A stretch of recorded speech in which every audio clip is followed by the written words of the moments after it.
Welcome to Suman TV. నేను మీ నవీన్. ప్రస్తుతం నేను ట్రీట్మెంట్ రేంజ్ హాస్పిటల్లో ఉన్నాను. మనతో ఉన్నారు ప్రముఖ సైకియాట్రిస్ట్, అదేవిధంగా సెక్షాలజిస్ట్ డాక్టర్ సునీల్ కుమార్ రెడ్డి గారు. హాయ్ సార్, నమస్తే అండి. నమస్తే. సార్, మొదటి రాత్రి చాలా వరకు కూడా అందరికి గుర్తుండిపోయే రాత్రి.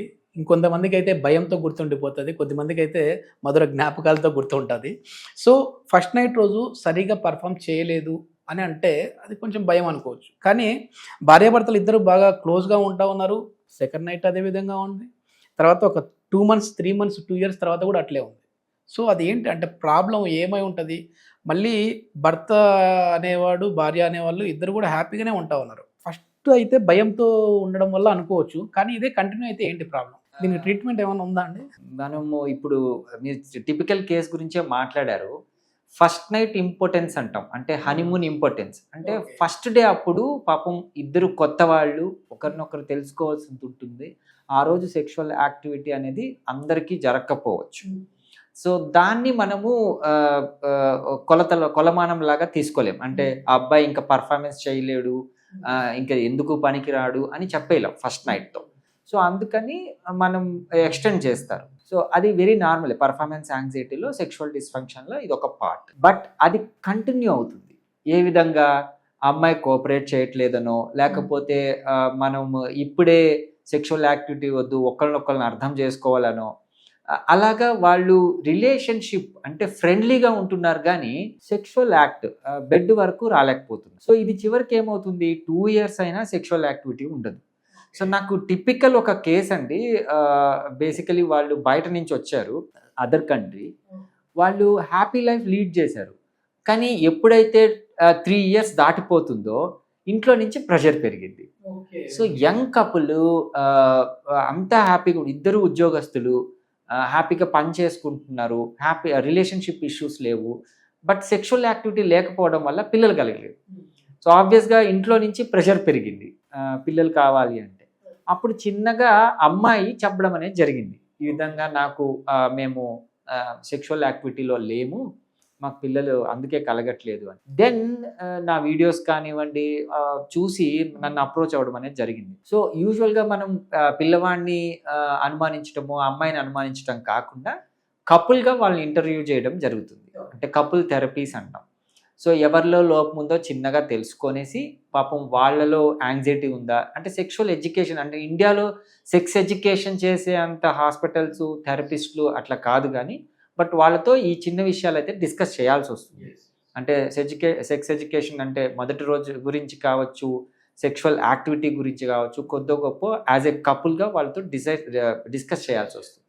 అందులో ఎక్కడ ఇబ్బంది కలుగుతుంది? అమ్మాయిలో భయం ఎక్కువ ఉందా, లేకపోతే అబ్బాయిలో ఎరెక్షన్స్ రావట్లేదా, కొంతమంది ప్రిమెచ్యూర్ అయిపోతుంటారు. ప్రిమెచ్యూర్ అంటే అంగం లోపల పెట్టకముందే స్ఖలనం అనేది జరిగిపోతుంటుంది. సో సెక్షువల్ యాక్టివిటీ అనేది కంప్లీట్ కాదు. అదేవిధంగా పర్ఫార్మెన్స్ యాంగ్జైటీ అంటాం, అంటే ఆ భయం వల్ల అంగం స్తంభించదు. సో సెక్షువల్ యాక్టివిటీ కంప్లీట్ కాదు. సో ఇలాంటి సెక్షువల్ డిస్ఫంక్షన్స్ వల్ల వాళ్ళు కలవరు.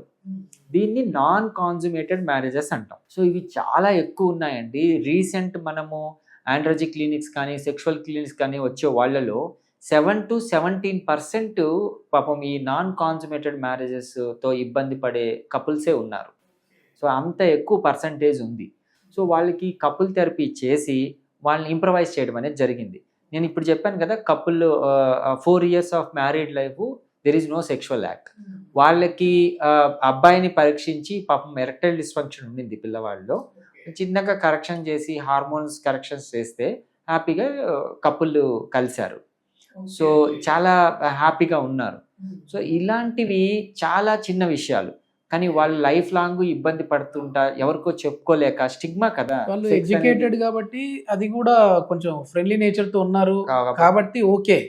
లేదు అని అంటే ఒక్కసారిగా నిందేసేసి బయటికి వెళ్ళిపోతారు కదా సార్. అంటే డైవర్స్ వరకు వెళ్ళిపోయే కేసులు చాలా చూస్తా ఉన్నాం మనం. లేదు అని అంటే ఇల్లీగల్ అఫైర్ కూడా పెట్టుకునే సందర్భాలు చూస్తా ఉంటాం. సెక్షువల్ అర్జ్ కోసం బయట వెళ్ళటము, దాంతో మళ్ళీ సెక్షువల్ ట్రాన్స్మిటెడ్ డిసీజెస్ రావటము, చాలా ఇబ్బందులు అవుతాయి. ఓకే, ఇప్పుడు కొత్తగా ఏంటంటే ఈ షాక్ వేవ్ థెరపీ అనేది వింటా ఉన్నాం సార్. అసలు ఈ షాక్ వేవ్ థెరపీ అంటే ఏంటి? ఇట్లాంటి వాళ్ళకి, ఈ ఎరెక్టైల్ డిస్ఫంక్షన్ ఉన్న వాళ్ళకి కావచ్చు, సో ఈ యాంగ్జైటీ, ఈడీ ఇలాంటి వాళ్ళకి కావచ్చు, ఎట్లా ఉపయోగపడుతుంది? సో ఈ కపుల్ ఏదైతే నాన్ కాన్సుమేటెడ్ మ్యారేజెస్లో ఉన్న వాళ్ళు వయాగ్రాలు వాడేసి ఉంటారు, అన్ని వాళ్ళ పాపం వాళ్ళకి చేతికి ఏదో అంటే లైక్ బయటికి వెళ్ళి చెప్పుకోలేనివి మెడికల్ స్టోర్కి వెళ్ళి చెప్పుకోవచ్చు తీసుకుంటా తీసుకొని అన్ని వాడేసి ఉంటారు. కాకపోతే వాళ్ళకి అది ఇంప్రూవ్ కాదు. బట్ వాళ్ళు కపుల్గా కూర్చొని వాళ్ళని ఎడ్యుకేట్ చేసి ఈ షాక్ వేవ్ థెరపీ ఇవ్వడం ద్వారా న్యాచురల్గా వాళ్ళ సెక్షువల్ లైఫ్ని ఇంప్రవైజ్ చేయొచ్చు. Okay okay.